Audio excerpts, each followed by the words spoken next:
Good morning, everyone, and welcome to the WellMed Charitable Foundation. I'm Evelyn Greb, the facilitator for today, and I'm so pleased to present Cynthia Hazel, who's going to tell us a little bit about herself and to start her presentation. Cynthia? Thank you, Evelyn.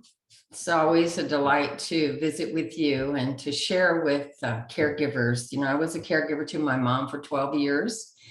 And she passed away last April. So this has been a really interesting time in my life. But I did want to talk about this because compassion fatigue is common for people who are in the helping industry. And I wanted to share an overview. We're going to overview what it is compassion fatigue, how to recognize it. And then we'll go into some easy things that people can do to mitigate the responses before it's big and blown up and really a huge problem. So that's what I'm giving people. And I have experienced compassion fatigue, and I don't think I'm alone. If I surveyed all of you, most of you would admit that you've experienced some type of fatigue. And that's totally understandable because, you know, Evelyn and I were just talking about it. It's so common for Americans because we're saturated with news and social media 24/7. And, you know, while it keeps us informed, what it also does is it can stress us out because we're hearing, but don't really have satisfying ways to respond to it. We're just soaking it in. And we're also dealing with a lot of issues, recovering and dealing with the effects of the COVID pandemic, the isolation that it caused, business losses, political upheaval, fatalities. That affects us in one way or another. You know, most of us remember 9/11 and continuous war with a dramatically increased number of military members who are coming home with not only physical injuries, but psychological injuries. And that impacts their family. You know, they're traveling along with that experience. So I thought about all of this, and I did find a really great poem about compassion fatigue, and it is anonymous. But as you listen, I believe you're going to feel like I do, that it was written by a caregiver. So here goes.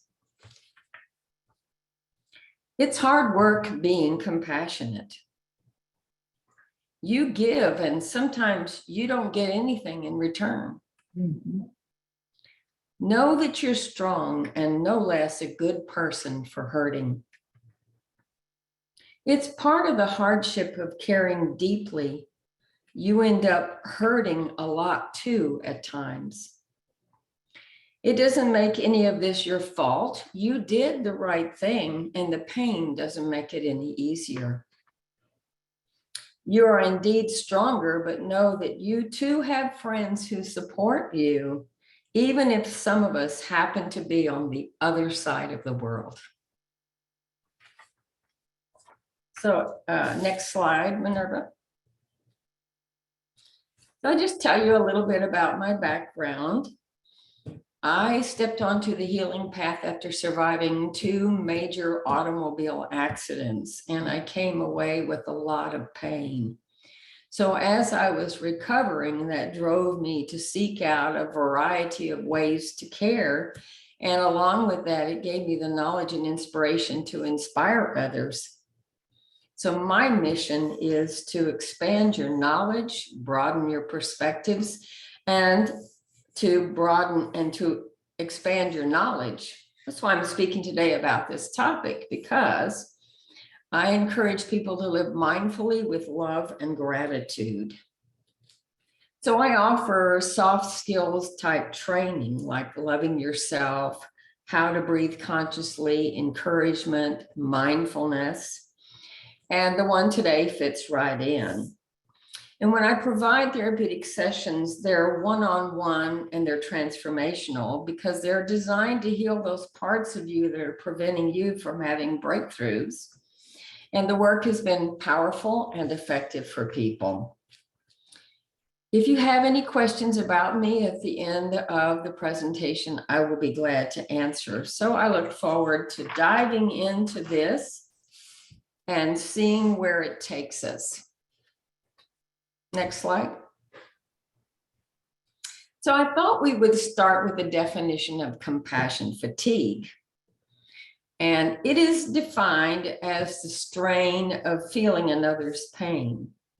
What comes out of this is a state of exhaustion and dysfunction because it's totally affecting you, not only biologically, but psychologically and socially.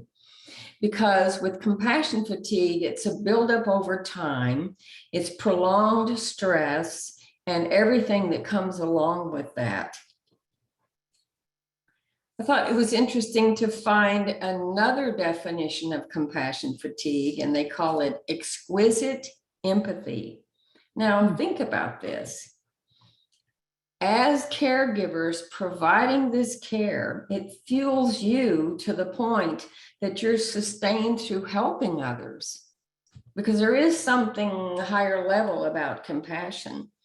Even though it's harder to focus on others when you're stressed, it can turn out to be one of the best ways to reduce it because it asks you to provide a higher level of care.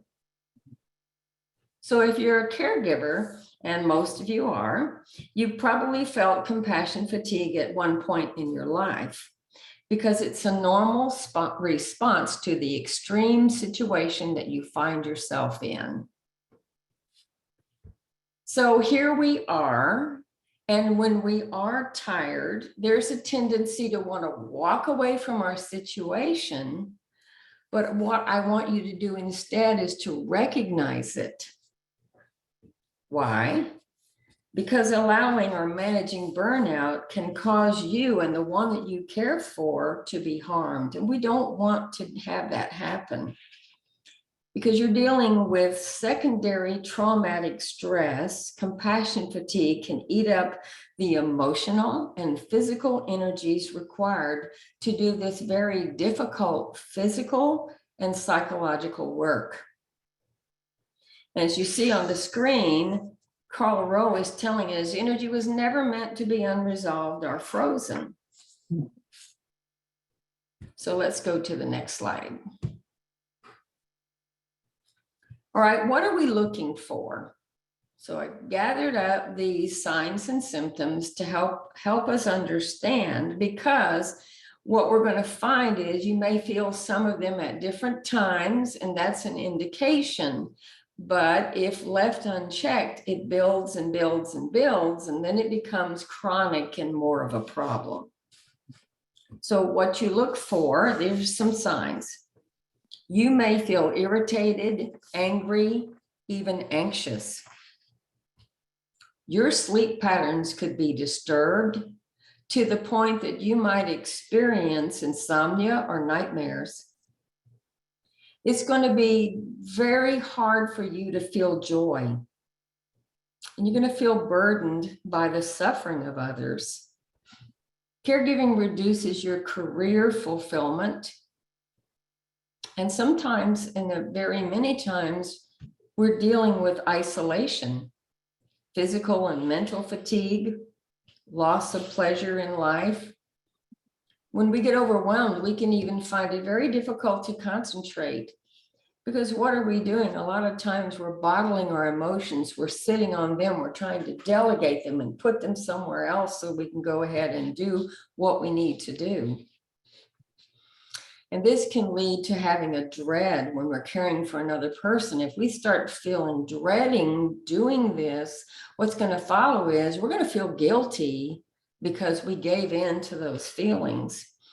Now it can also affect us physically. Our blood pressure can be higher. We might feel numb, hopeless, powerless. And then this would lead to poor self-care. And unfortunately, some people turn to excessive use of drugs or alcohol. Well, why is this happening? Because caregivers fall into the category of very highly sensitive, empathetic people. who care so much that they do it at the expense of their own well-being. And research shows that the part of our brain that's responsible for compassion can be overloaded and result in burnout. Now, compassion fatigue and burnout are two likely phenomena to come out of this, but they are a little bit different. On the other hand, I heard something very interesting by Dr. Gabor Mate, and he was saying that he felt compassion fatigue happened as a response to childhood memories. So sometimes our experiences in childhood can contribute to the situation of providing care.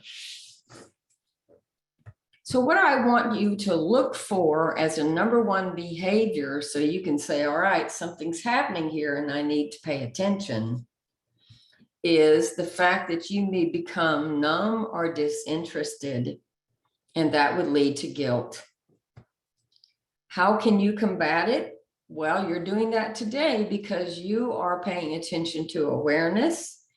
You're going to learn about your moods and how they affect your responses. And I also want to encourage you to reduce those hard on yourself reactions. And when you find yourself showing disinterest in caring for the one that you are assigned to care, that's important, that's critical. And also when you're backing off on your own self-care, that's when you want to pay attention and say, you know, I think something's going on and I need to make a different decision. So let's go to the next slide. All right.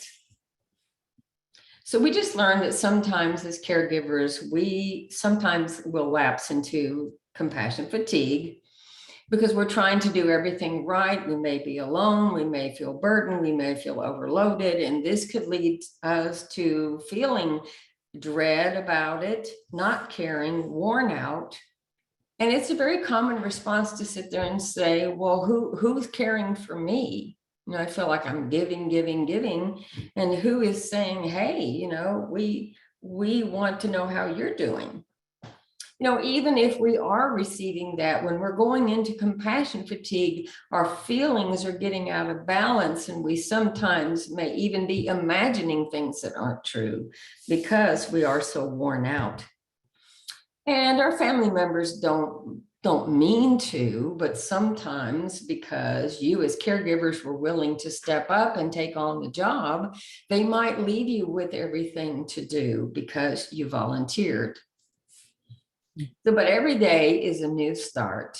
And when we empty ourselves and you go in there to provide care, that's good. But when we forget to refresh and renew, our problems don't go away, they accumulate. So here's a common response to watch out for. If you feel yourself thinking or feeling, I'm so tired of being a caregiver, then that's burnout. And when you feel emotionally exhausted and you dread getting out of bed in the morning, to do it all over again can feel unbearable. So it's going to be natural that if you're at that point, that you may have thoughts that say, I don't care. And that can get creeping into your mind and you don't mean to, and you turn away and you're over here. And we don't want to miss something. We want to be able to understand what's going on and have something in our toolkit that we can turn around and use to rescue ourselves out of this situation. All right, so it can happen to anybody. It is a behavior, a very response to the heavy caregiving that we're called to do. And it can destroy families, marriages, your health, your well-being. But by taking burnout and compassion fatigue seriously, then you can avoid getting to the point where you're harming yourself and the ones that you care for. And so I wanted to take this time to really get in deep about compassion fatigue so we understand it. And I wonder, Evelyn, if anybody has a question that they would like to ask at this point. Okay, great. I have a little website, and if you will unmute your phone by pressing *6 or unmute yourself on Zoom or put your hand up or go to the chat room, we would love to hear from you.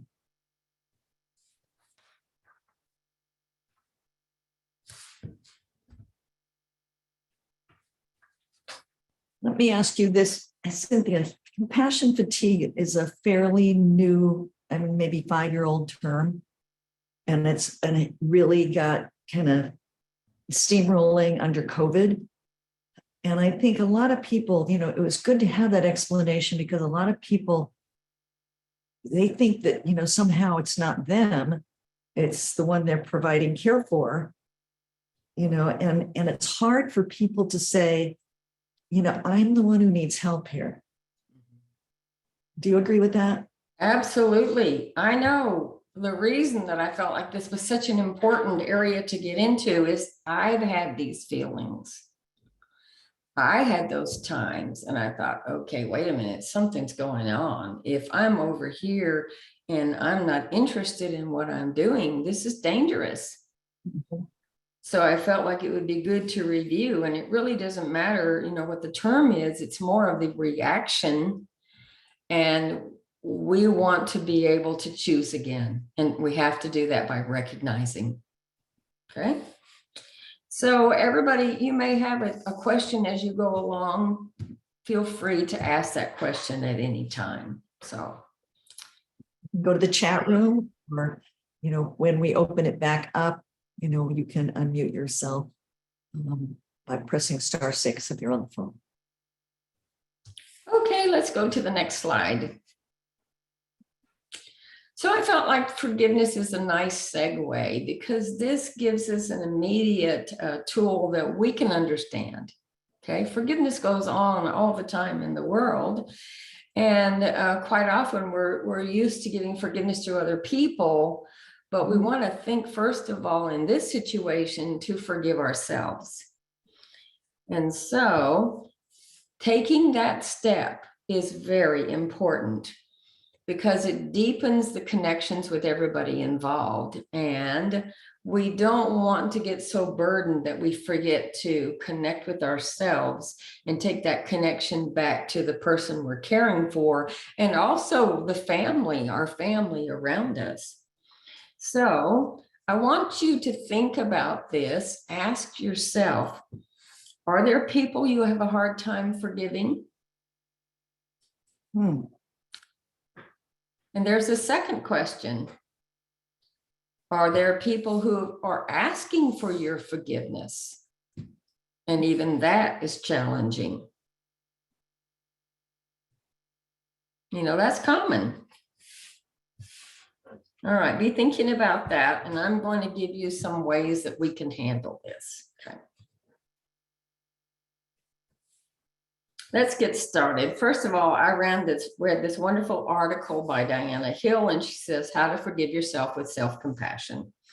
She's telling us, by bringing the goodness of compassion to the parts of us that we've turned away from, this will allow us to heal. Self-forgiveness opens the door to the flow of forgiveness. So if we start with ourselves, we'll do a better job of forgiving other people. As we compassionately forgive, we develop the courage to ask for forgiveness from others and offer it to those who've harmed us. And when it comes to issues, time is not the factor. This could be something that happened a long time ago. It could be something that happened yesterday. I mean, there is no set time that says, okay, it's been 10 or 20 years, so I should be over it by now. No, forgiveness is an emotional state, and we want to deal with it and feel good about it at the time that we need to. So what I thought I would do is give you a simple 4-step method that would help you with forgiveness. And what I would suggest you do is always start with yourself first. Okay, so you might want to take notes. Step 1, get into a compassionate mindset. And you do this by taking a few soothing breaths and slowing down your mind and body. That's step one. Step two, consider something you're having difficulty with forgiving yourself.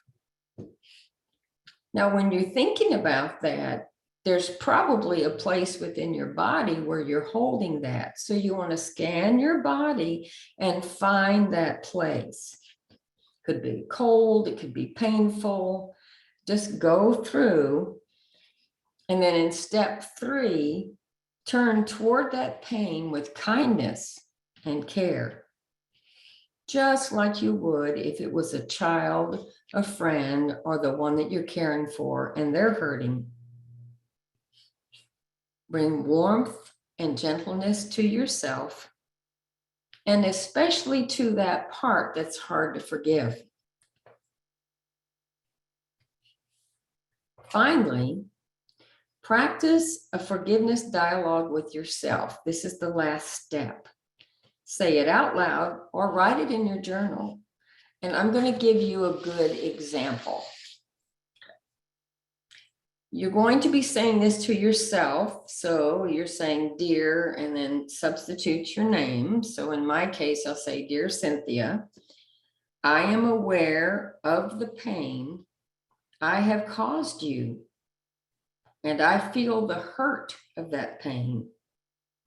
I ask for your forgiveness. I'm going to repeat that one more time. Dear, insert your name. I am aware of the pain I have caused you, and I feel the hurt of that pain. I ask for your forgiveness.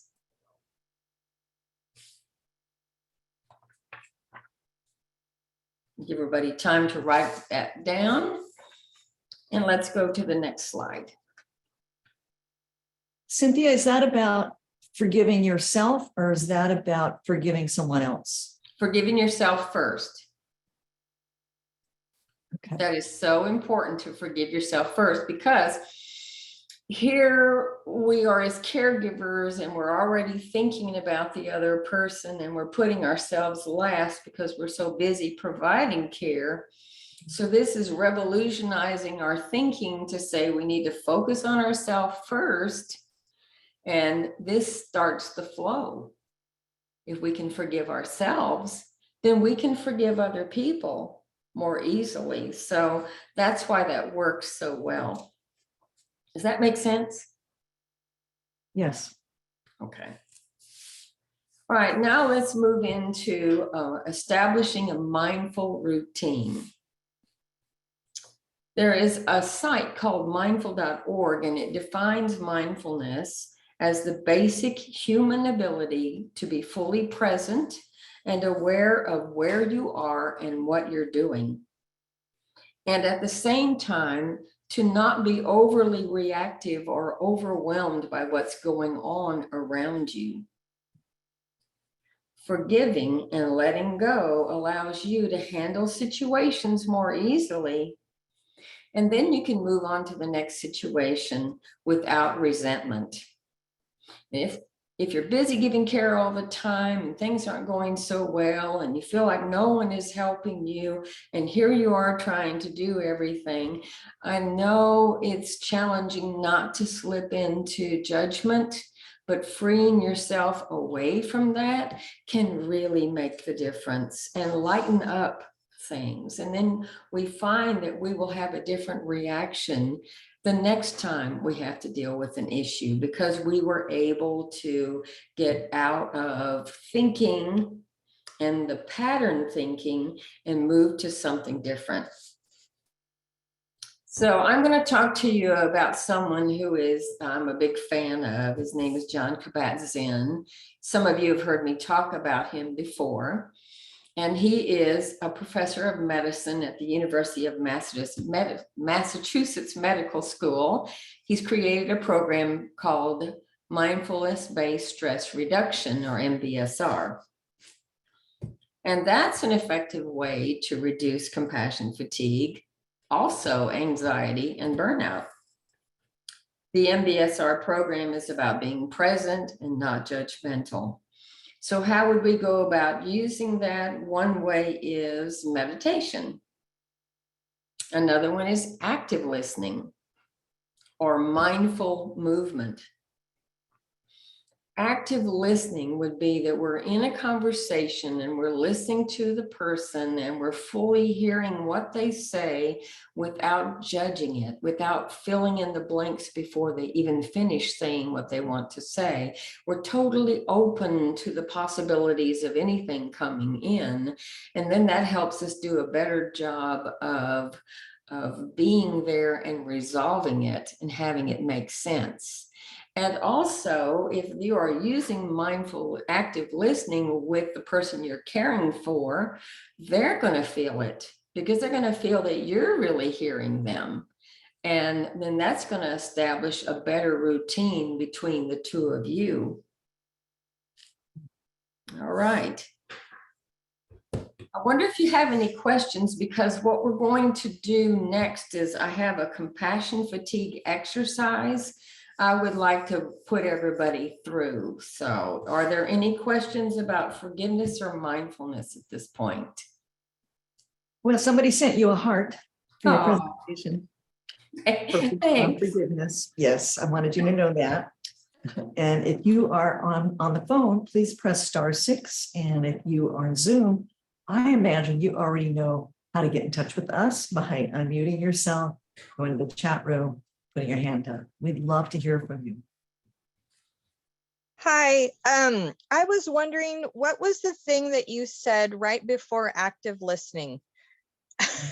We were talking about being present, being without judgment, and then I was taking some notes, and then you had said something right before active listening and what active listening was, but there was one little thing and I missed it. It had to do with the mindfulness-based stress reduction, kind of like some tips to help with that. So Yes, perfect answer. Great. It's meditation. okay, meditation. And there's all kinds of ways to do meditation. And I'm going to mention one in the presentation, but I'll also give you other options too.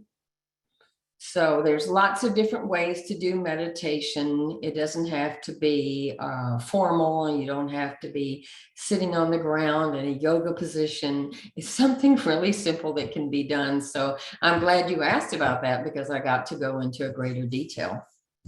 Thank you, Chris. Thank you. Thank you. Yeah, I'm a big meditator, so thank you so much. I appreciate it. Great.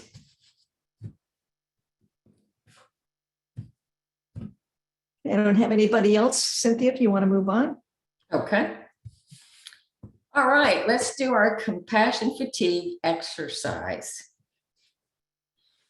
So what I'd like you to do in these exercises that we go through is to sit up straight, uncross your legs, if you're holding onto a pen or anything, put that out of your hands and close your eyes. Okay. So I want you to hold in your mind the thought that those who have shown anger and negativity toward you are also suffering. And with that in mind, I want you to breathe in the wish to remove their pain and unhappiness. And as you breathe out, imagine sending them your good wishes. So you're breathing in to remove pain and unhappiness. Breathing out as if you're sending it out in the atmosphere, all your good wishes.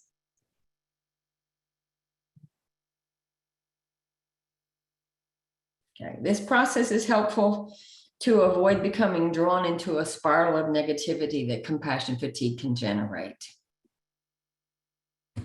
I know at different times, all of us have felt a little bit of burnout, a little bit of used up, needing to regroup.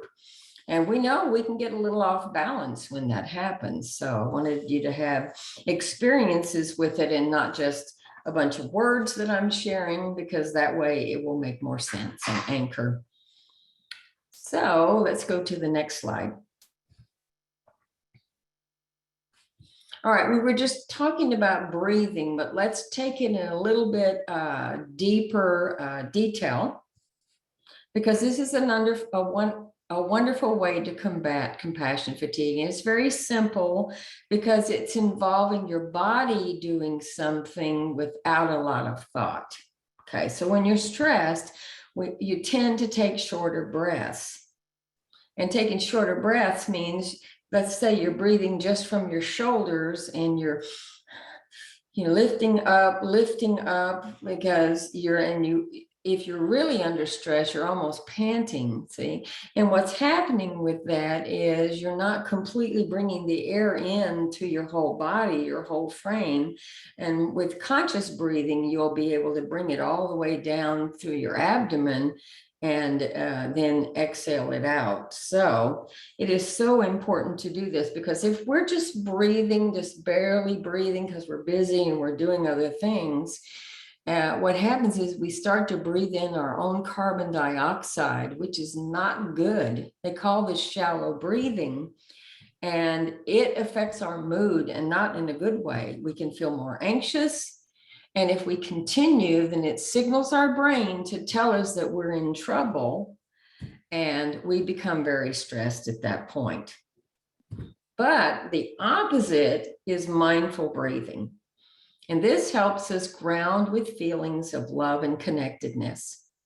And this is something that you can easily do even when you're there providing care, because there may be times when the one that you're caring for is sleeping, or you can step away, maybe a doctor is there and you have a little time, and you can walk into another room and practice this mindful breathing.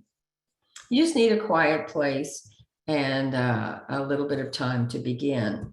Now, what I'm suggesting is that you don't spend a lot of time when you're first learning to do this, that you could take maybe 5 minutes at the beginning because you're learning it. And then after you have done that for a while, then you can expand all the way up to maybe 10 minutes.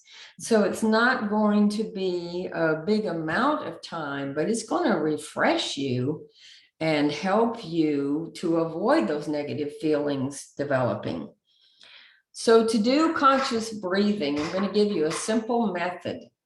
All right. And you are going to be breathing in from your abdomen to a count of 4. So breathe in, 2, 3, 4, and then hold to a count of 5. Hold 1, 2, 3, 4, 5. And then finally breathe out on a count of 6. So 1, 2, 3, 4, 5, 6. Well, why is that longer? Because in the beginning, you're taking in this wonderful breath of air, and then you're holding and let that fill up your body from the abdomen to the shoulders. So when you breathe out, you imagine that's stale air, and you want to do everything you can to push it out of your body as deeply as possible. So that'll take longer. Doing this is so important because you're going to calm down the fight or flight portion of your brain that's in the amygdala that would normally, when stressed, tell us we're in trouble, but now you're calming it down and you're going to relax and feel safer. So you're breathing from the entire trunk of your body, your stress response is lowered, healthy chemicals begin to flow, and then your nervous system is back in balance. And this is something that's so comprehensive that even 5 to 10 minutes is going to make a dramatic difference. And that's evidence-based medicine, right? Andrew Weil, actually did experiments and showed how it, it goes to the vagal nerve and it affects your whole body. Mm-hmm. Yes, it does. And the vagus nerve is the longest nerve in the body. And so I have another presentation where I give a method about calming down the sympathetic nerve, and that's by placing your hand here on the right side of your neck, the back of your hand. Because what happens in general is when we put our hands on someone, we're putting energy into their body. So when we turn it around and have the back of our hand on the sympathetic nerve, we're pulling energy out of the body and we're calming it down. So that's something that you can do very quickly. You could even be in the room with your loved one, in the doctor's office, in a variety of places. As far as I know, you're just thinking more deeply and you have your hand over there. Or you can do it on Zoom. Pardon? Or you can do it on Zoom. Yeah, here we are doing it on Zoom. But the most important thing is make time for that, because it really help. And it does make a huge difference. Let's go to the next slide. All right, who I have on the screen here is Julie Potiker, and she's a mindfulness expert. And she made an interesting comment. She said, do you ever wake up, check the news on your phone and just want to crawl back into bed and pull the sheets over your head? She said, or worse, so you break down crying over the sorry state of the world. So her solution would be practicing loving kindness meditation. So we're going to go over that. Now, what you do with loving kindness meditation is to choose a focused phrase. Now, it could be something like, may I be safe, or may I be loved, or may I be peaceful.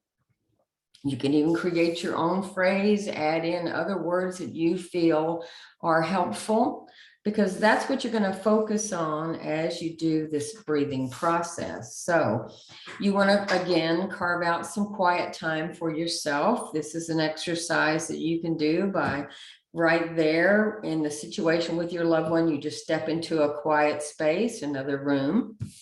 And again, start off with 5 minutes, because that's a great way for you to get used to the process. Sit comfortably.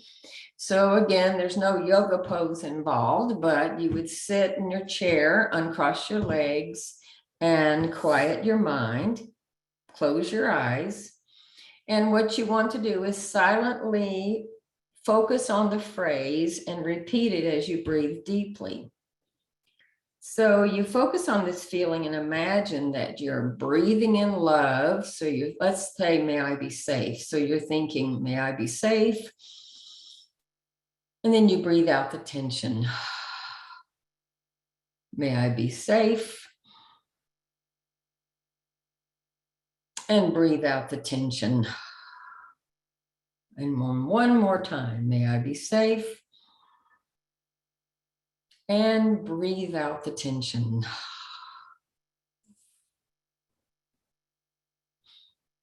Now you take a few minutes to do that. And then the next step is to practice loving kindness meditation with the one that you're caring for. So let's say you're caring for mom and her name is Maria.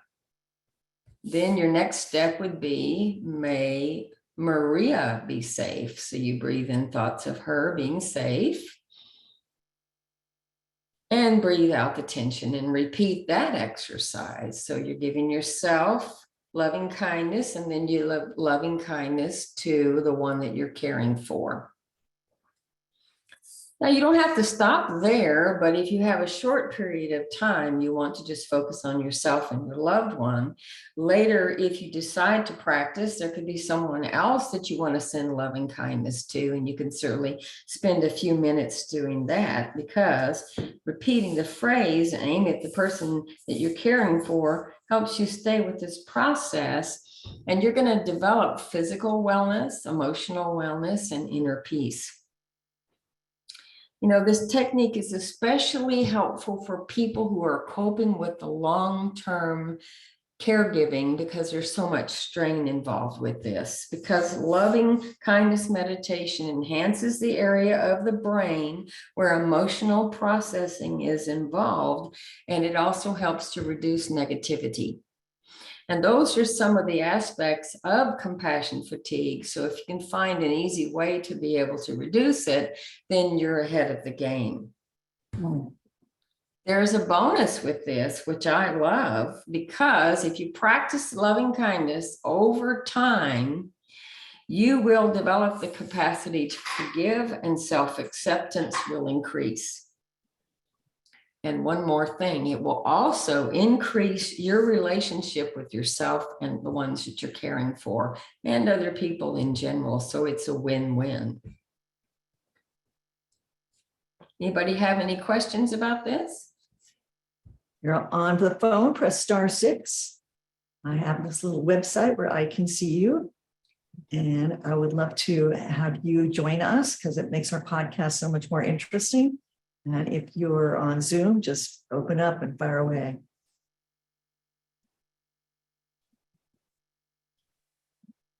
Well, Cynthia, while we're waiting, I was on the phone with an expert speaker maybe last week or the week before.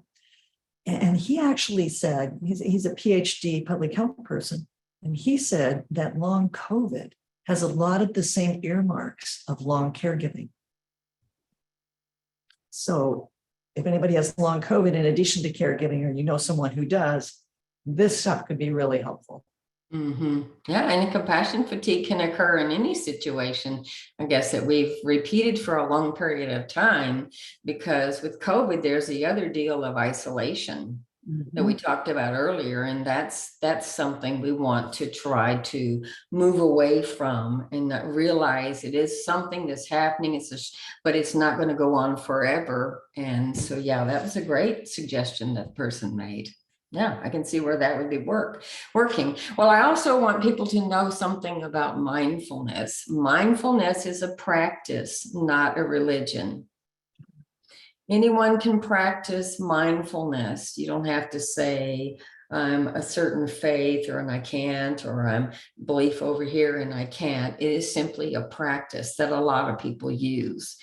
And one of the things that sprung out of the mindfulness movement was centering prayer. And this is something that's also practiced. And it's where you choose a phrase and you're breathing in and out and you're thinking about that phrase and you let go of the opposite. So whatever you call it, loving kindness or centering prayer, it still has the same positive effect. It can really help you.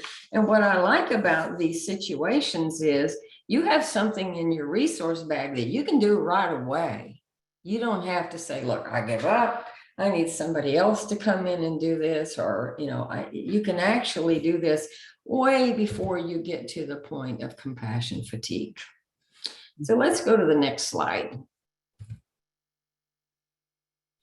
All right, so we've talked a lot about mindfulness, and earlier in the presentation, when I was telling you one of the things that might slow down and not happen, and that was self-care.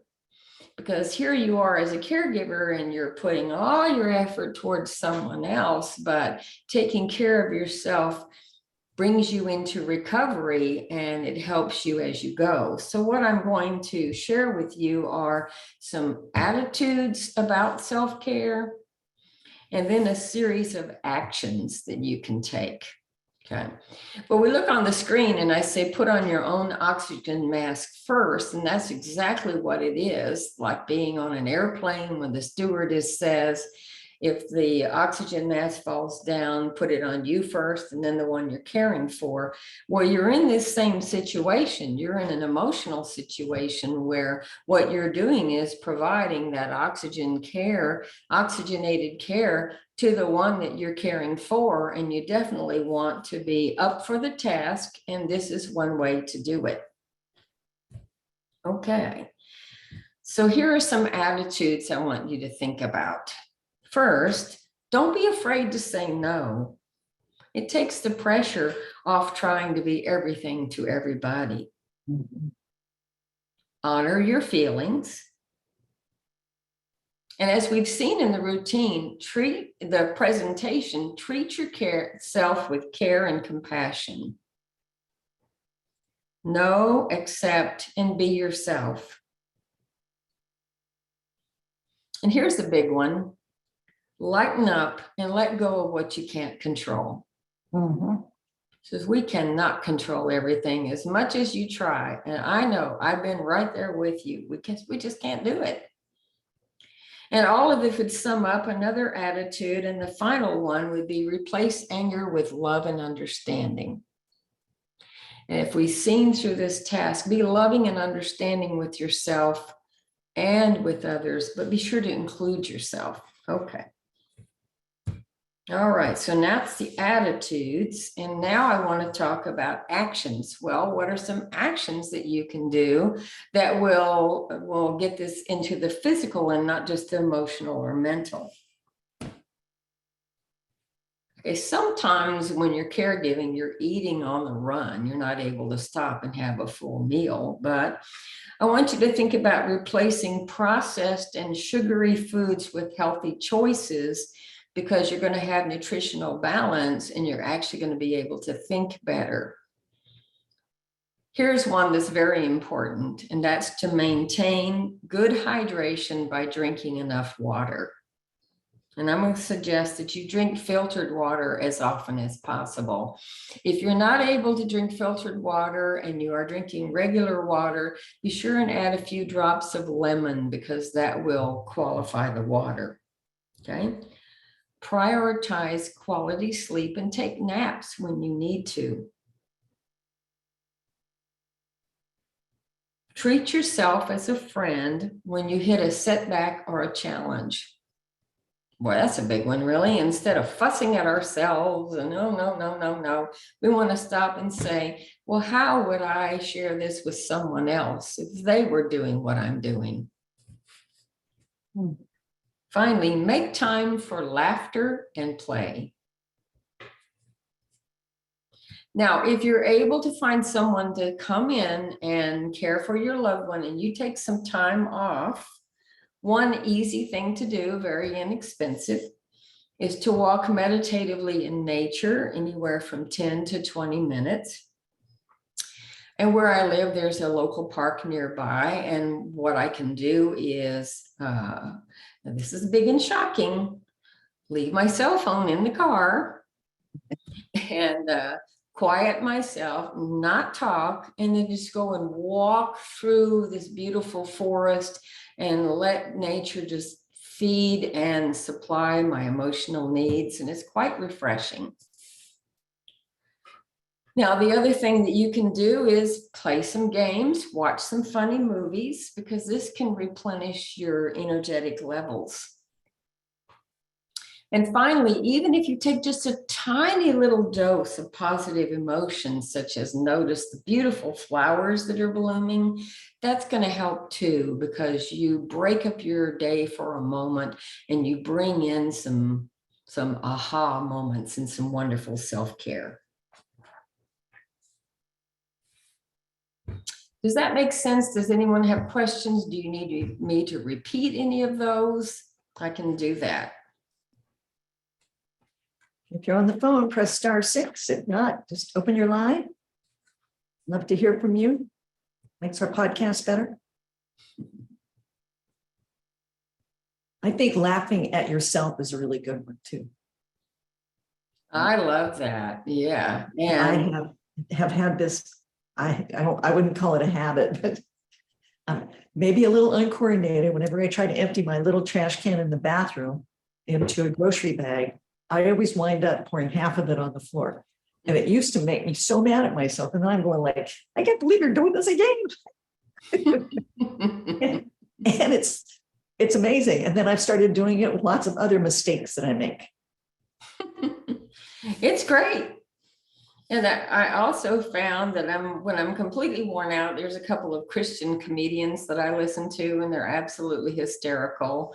And mostly what they're doing is poking fun at their day and different things they've been through. But it's really wonderful to take a break and just laugh. Laughing is wonderful. Not only, I was talking to you about, deep breathing. Well, laughter is another way to bring oxygen into your body, because you're laughing, you're shaking everything up inside. And it's really good. It's good to do. It's good for your immune system too, right? Absolutely. So let's go to the next slide. So here's John Kabat-Zinn, and he's the fellow I mentioned to you earlier. He's been in practice a long time. And while he's there, I want to give you some summary points to think about. It's really important to be kind to yourself and to listen to your needs and do what it takes to be healthy.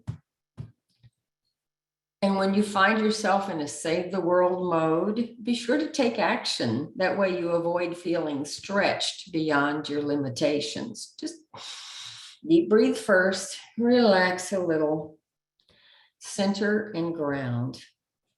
And make time for quiet times, for meditation, because as Dr. Kabat-Zinn recommends, it's a radical act of love just to sit and be quiet for a time by yourself. And make choosing self-care a habit and make it a necessity. And if you choose one, work on it until you've got it into your routine. I would not suggest trying a whole bunch of them at one time, because like New Year's resolutions, you know, we're going to eventually give up on them. They usually last for about 2 weeks. So just pick one and get it established. Okay. So when you feel stressed, find someone to take over your caregiver responsibilities, because maybe taking just a little bit of time off is all you need. Remember to devote time to your own recovery, because it's going to make a huge difference. So let's go to the next slide.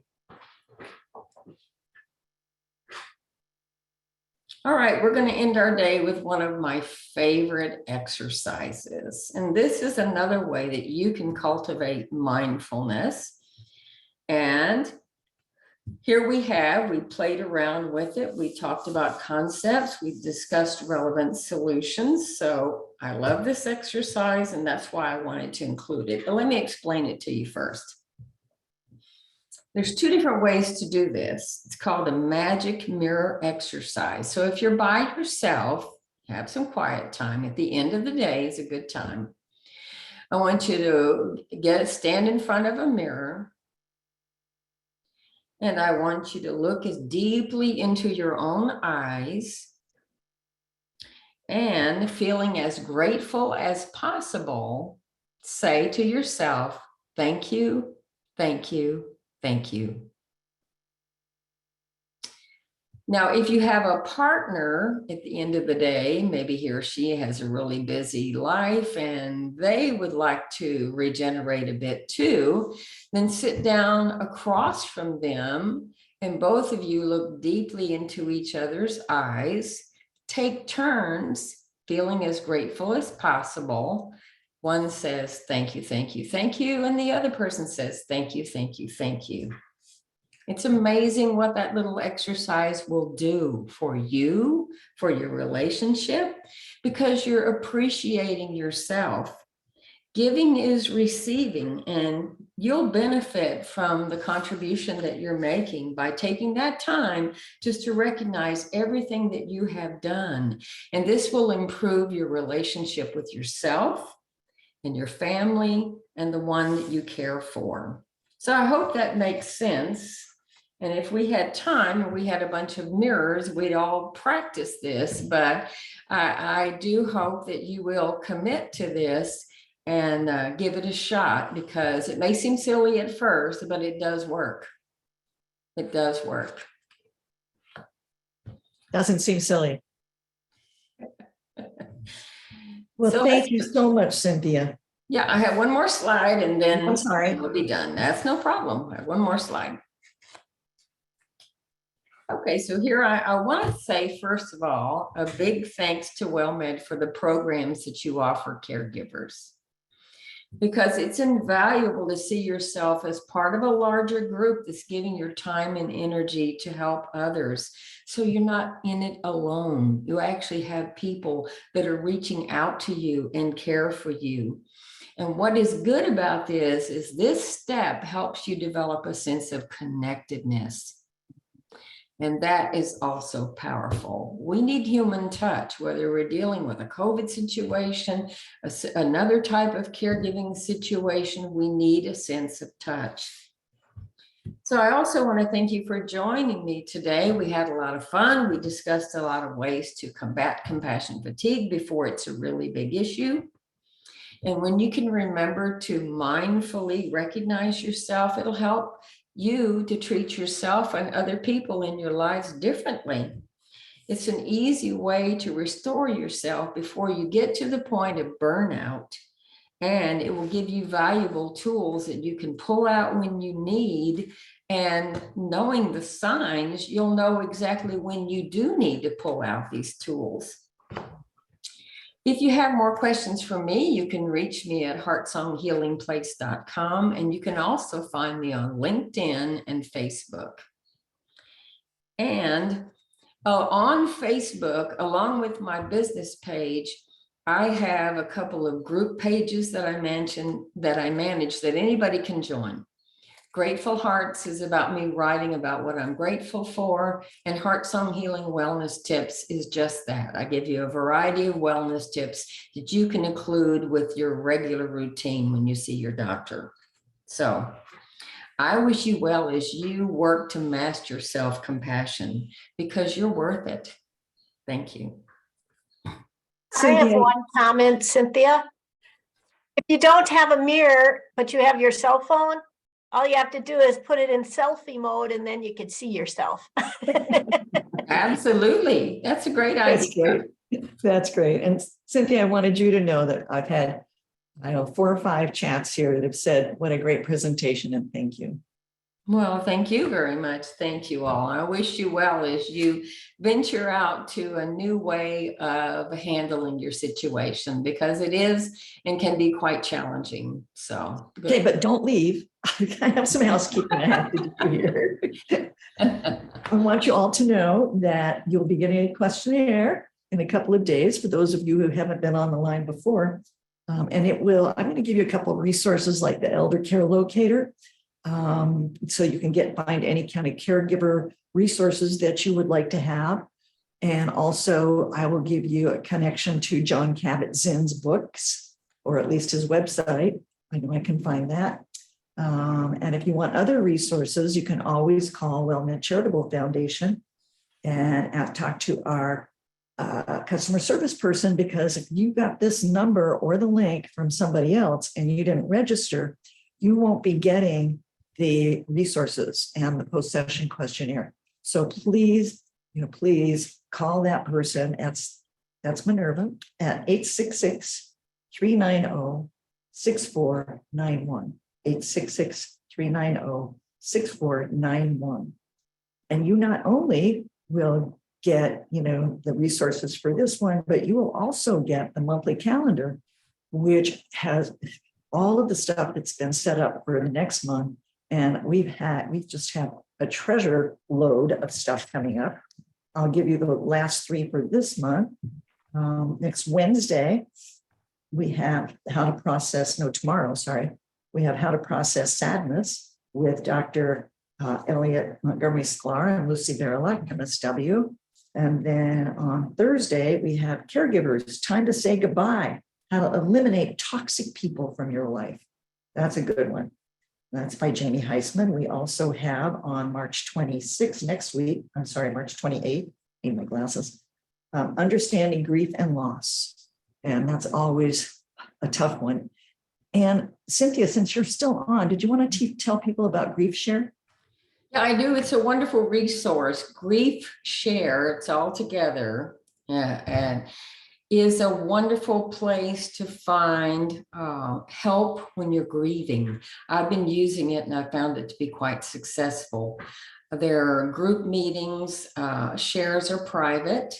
We see videos, we hear professionals talk, we talk to each other. And it's very, very powerful. And they usually hold them at a variety of churches and possibly community locations I don't know anything about, but what I have seen is at the churches themselves. So I took advantage of it and I'm glad I did. Griefshare.org. Mm-hmm. Yes, okay. And also, Chris sent one last message. Excellent and real life useful tips. The best I've joined in on here. Appreciate it so much. Thank you. Thank you. That's very sweet. Thank you. Glad to help. Thank you, everyone. I want to thank the Well-Meant Charitable Foundation. In addition, I'd like to thank all of you caregivers for what you do every day, all day, for the responsibility you take. And I want to thank you for your participation today and say, please have a great day, a mindful, great day. And I'm going to stop the recording now. Thank you so much.